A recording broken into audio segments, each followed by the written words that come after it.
Nahmaduhu wa nusalli wa nusallimu ala rasulihil karim amma ba'du.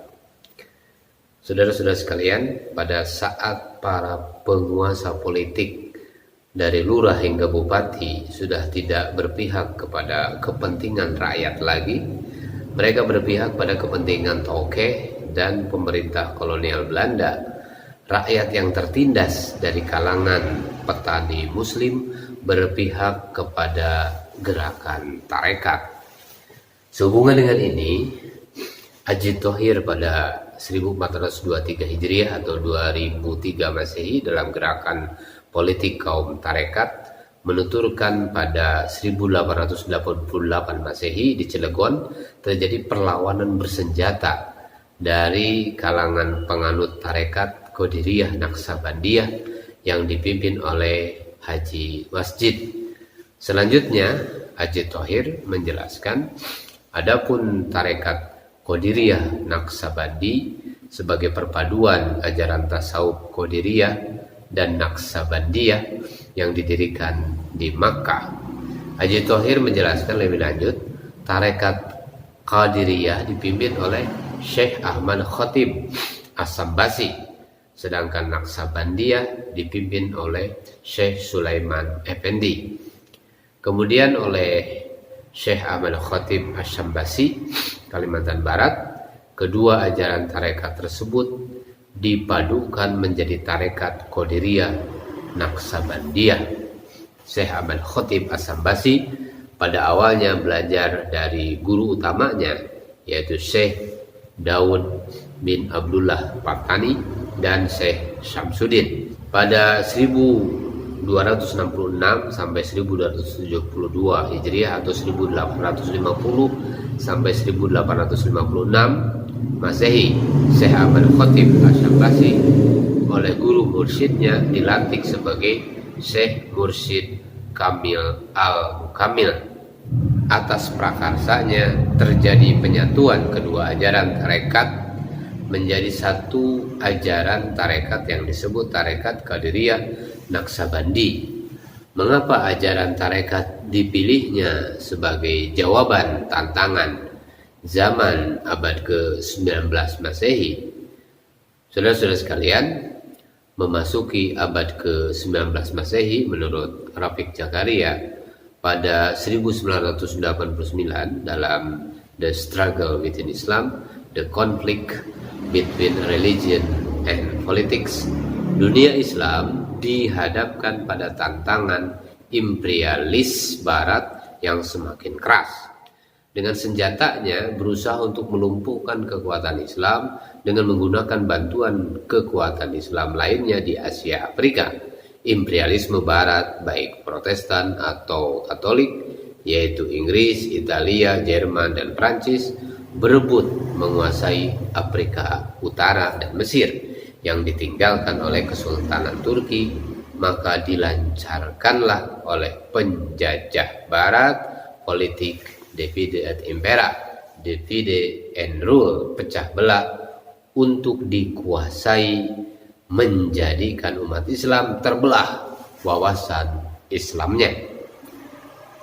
Saudara-saudara sekalian, di bawah kondisi ini menjadikan para ulama tidak merespon dengan membangun pabrik senjata secara fisik, melainkan lebih mengutamakan membangun man behind the gun, manusia pemegang senjata, sekaligus memperkuat solidaritas muslim atau kesetiaan jamaah Islam yang diikat dengan kesadaran hukum Islam. Mengapa ulama memilih upaya membangkitkan kesadaran hukum Islam? Jawabannya, karena penjajah Barat dengan upaya pengembangan agama Katolik atau Kristen yang lebih dikenal dengan politik kristenisasi, berupaya juga mematikan hukum Islam dengan menegakkan hukum Barat. Oleh karena itu, disiapkan ketaatan dan peningkatan loyalitas umat pada kepemimpinan ulama. Dalam menghadapi prahara imperialisme Barat yang menindas dan melumpuhkan rakyat, dipilihlah Jawabannya dengan membangkitkan semangat dan kemauan juang rakyat dalam gerakan Sufi dan Imam Mahdi. Dalam gerakan perlawanan bersenjata perlu adanya kedisiplinan dan terpeliharanya kesadaran terhadap hostile feelings, rasa permusuhan, dan hostile intention, maksud permusuhan. Saudara-saudara sekalian, hal ini memerlukan kepemimpinan ulama yang mampu membangkitkan kesadaran perlawanan ke arah tujuan perlawanan. Karena perlu disadari pula, alam gerakan perlawanan bersenjata atau protes sosial menurut teori perang dari Karl von Clausewitz memerlukan a desire to wait for better moment before acting. Artinya suatu kemauan dan kesabaran dalam menunggu datangnya saat yang mustari sebelum aksi perlawanan dilancarkan. Dalam perang dihadapkan situasi tanpa kepastian, menang atau kalah tidak dapat dipastikan.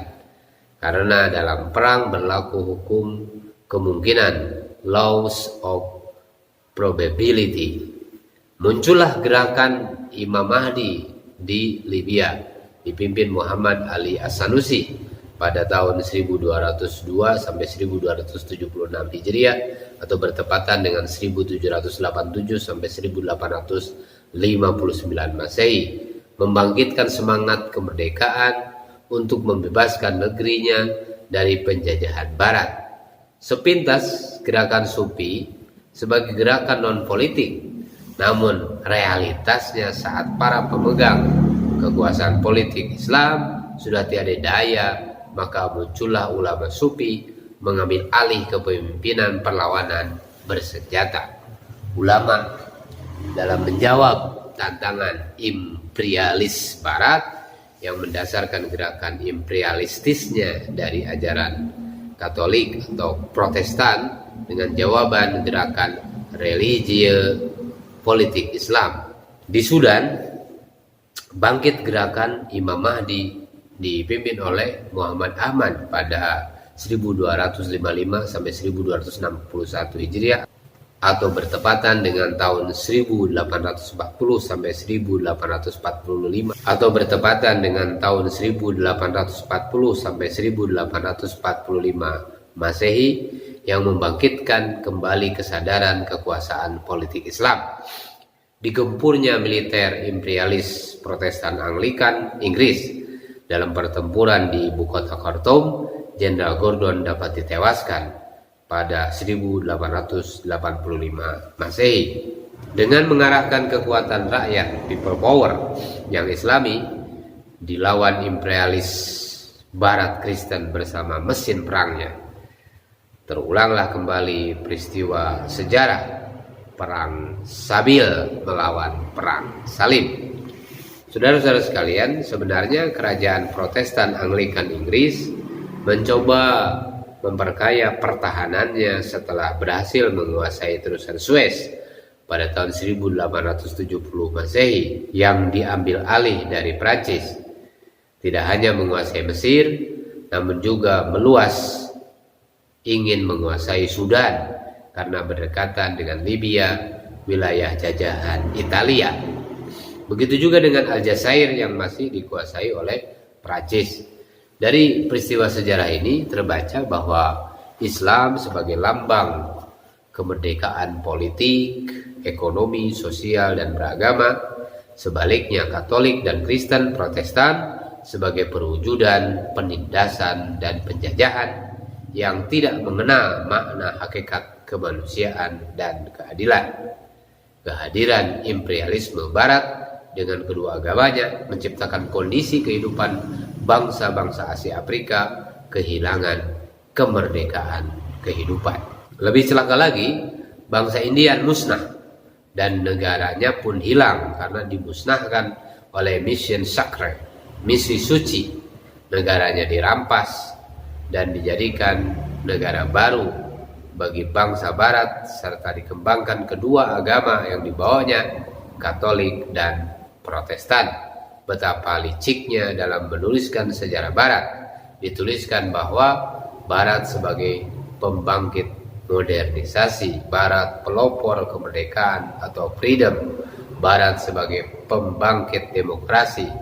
Namun tidak dituliskan demokrasi Barat ditegakkan atas pemusnahan bangsa Indian dan bangsa Negro yang direndahkan sebagai budak belian.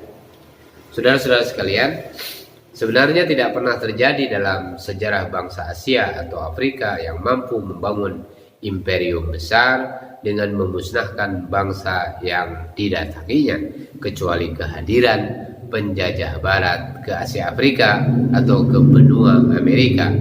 Bangsa Asia Afrika kehilangan kemerdekaannya, menjadi tertindas, budak belian, dan akhirnya menjadi bangsa terbelakang, underdeveloped country. Bangsa Indian terkena gerakan genosida, yaitu pemusnahan. Hilanglah sejarahnya.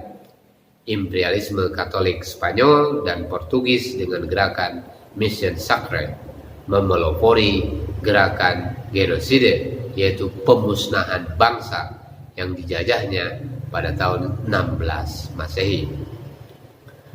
Gelombang penjajah Barat berikutnya dari Eropa dan Inggris, baik imperialis, Katolik ataupun Protestan, menjadikan bangsa kulit merah Indian di benua Amerika miliknya sendiri dimusnahkan secara sistemik.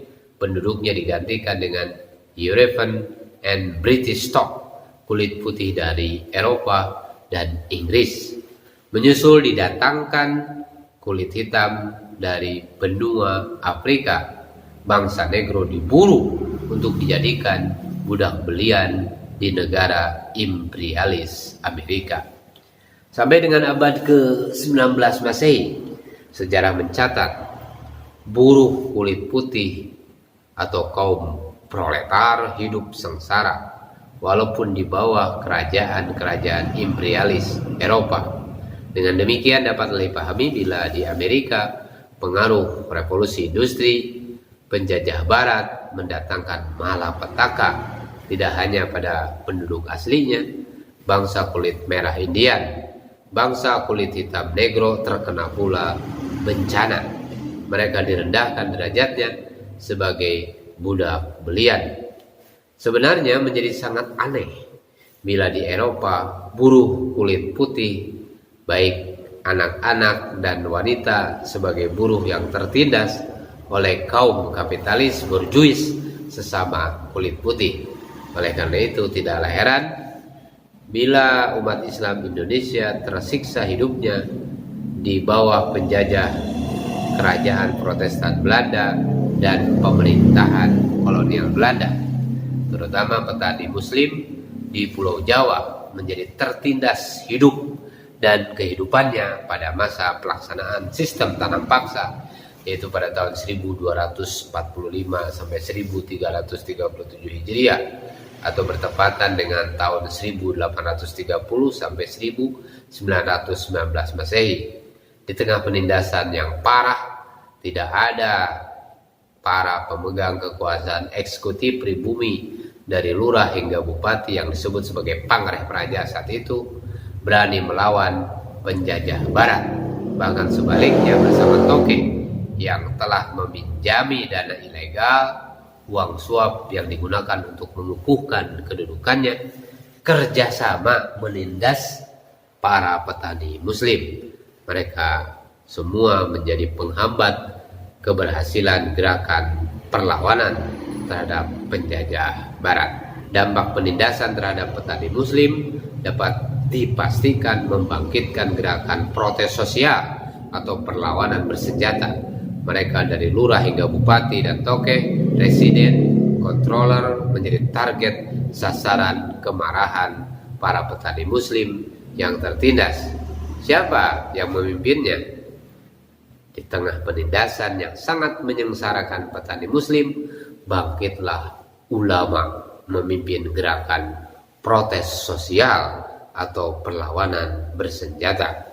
Gerakan perlawanan para ulama dan santri terpengaruh oleh gerakan kebangkitan perlawanan bersenjata terhadap imperialis barat yang terjadi di Timur Tengah. Para ulama membangun organisasi perlawanan melalui gerakan Tarekat Qadiriyah Naqsabandiyah. Mengapa gerakan Sufi dipilihnya? Saudara-saudara sekalian pemerhati daripada channel ini, bila persyaratan senjata secara fisik materi dalam perlawanan tidak dimilikinya, maka dipilihnya moral faktor, dijadikan modal membangkitkan keberanian dan kemauan perlawanan. Dalam pandangan kaum Sufi, perang suatu kewajiban dalam menjawab tantangan kebatilan. Menang atau kalah dalam pandangan Sufi bukanlah tujuan. Sampai pun jika terjadi kematian, dinilai mati dalam perang menegakkan kebenaran sebagai kematian yang sungguh mulia dan sungguh indah. Gerakan Sufi Tarekat Qadiriyah Naqsabandi muncul di Banten, dibawa oleh Syekh Abdul Karim dari Makkah masuk ke Banten. Saudara-saudara sekalian pemerhati daripada channel sejarah ini, Haji Thohir menuturkan tentang keyakinan petani muslim bahwa selama rakyat Banten masih dikuasai pemerintahan kafir, berbagai kemungkaran dan kemaksiatan pasti merajalela dan bencana besar akan menimpa rakyat Banten. Pernyataan ini dibuktikan dengan bencana wabah penyakit yang merenggut korban hingga 40.000 wafat, 165 desa rusak binasa dan 132 desa lainnya rusak berat. Lebih diyakinkan dengan adanya gunung Krakatau meletus, yaitu 1301 Hijriah atau bertepatan dengan 1883 Masehi. Dampak letusannya selain menghancurkan Banten, Lampung, pasir dari ledakannya terbawa oleh angin hingga tersebar hingga jarak yang sangat jauh ke luar negeri. Peristiwa alam ini dibaca sebagai peringatan kemurkaan Allah Subhanahu wa taala terhadap tindak ketidakadilan penjajah terhadap rakyat kecil. Tampillah Haji Wasjid dari Beji, Haji Abu Bakar dari Pontang, Haji Sangadeli dari Kaloran, Haji Ishak dari Saneja, Haji Osman dari Tunggak, Haji Asnawi dari Lempuyangan, Haji Muhammad Asyik dari Bendung, bersama Kiai Tubagus Ismail membangkitkan semangat perlawanan bersenjata petani muslim dan santri terhadap segenap aparat pembantu imperialis Protestan Belanda. Para ulama tersebut bersama laskar santrinya mendapat dukungan masyarakat petani muslim karena tertindas dengan sistem tanam paksa yang dilakukan pemerintah kolonial Belanda bersama segenap pembantu penjajah yang menyengsarakan rakyat sekitar 58 tahun atau 60 tahunan pada tahun 1830 sampai 1888 Masehi. Sebenarnya penderitaan petani muslim yang parah juga terjadi di daerah Lebak, Banten sebagai dampak dari tanam paksa. Pada 1860 Masehi telah dilaporkan oleh Eduardo Stecker atau Multatuli pada 1820 sampai 1887 Masehi di dalam bukunya Max Havelaar. Sebaliknya diingatkan bahwa kemakmuran yang dinikmati oleh bangsa Belanda setiap sennya diperoleh dari jerih payah dan pengorbanan para petani muslim dari suku Sunda dan Jawa. Namun karena kalangan elit bangsawan dan penjabat pangreh praja serta tokeh memperoleh keuntungan karenanya, membiarkan derita petani muslim berlangsung terus tanpa adanya pembelaan. Dapat dipahami jika 28 tahun kemudian akumulasi penderitaan rakyat sudah tidak tertahankan lagi, meletuslah pemberontakan yang mengancam kelestarian penjajahan di Batavia. Sedangkan jarak Batavia Banten sangat dekat. Pemerintah kolonial Belanda telah memperoleh keuntungan dari tanam paksa yang sangat besar. Mereka mengerahkan segenap daya dan dana untuk menumpasnya. Waktu perlawanan bersenjata Haji Wasjid di Cilegon, Banten pada tahun 1888 Masehi bersamaan waktunya dengan Perang Batak, yaitu tahun 1872 sampai 1906 Masehi, dan Perang Aceh, yaitu dari tahun 1873 sampai 1914 Masehi. Maka proses penyelesaiannya juga menggunakan nasihat pakar bahasa Arab dan agama Islam, yaitu Profesor Dr. Snoekhour Groenje. Dinasihatkan tidak satupun yang dapat diperbuat untuk meredakan perlawanan para ulama kecuali harus ditumpas sampai habis. Karena itu dilancarkanlah ruthless operation, operasi tanpa belas kasih. Mudahlah diperhitungkan dalam gerakan protes sosial tersebut, para ulama gugur sebagai syuhada dan santri-santrinya dibuang ke seluruh Nusantara. Namun yang penting, para ulama dan santri mengajarkan bahwa perlunya pembelaan terhadap bangsa, tanah air, dan agama yang sedang tertindas oleh imperialis Protestan dengan gerakan kristenisasi. Perjuangan melawan penjajah sebagai bagian dari jihad fisabilillah yang tidak dapat ditinggalkan. Sampai dengan abad ke-19 Masehi, para ulama di seluruh Nusantara Indonesia tercatat dalam sejarah yang sebenarnya sebagai pelopor terdepan dalam gerakan nasionalisme. Arti nasionalisme sebagai pelopor pejuang dalam membebaskan bangsa dan negara serta agama dari penjajahan imperialisme Barat.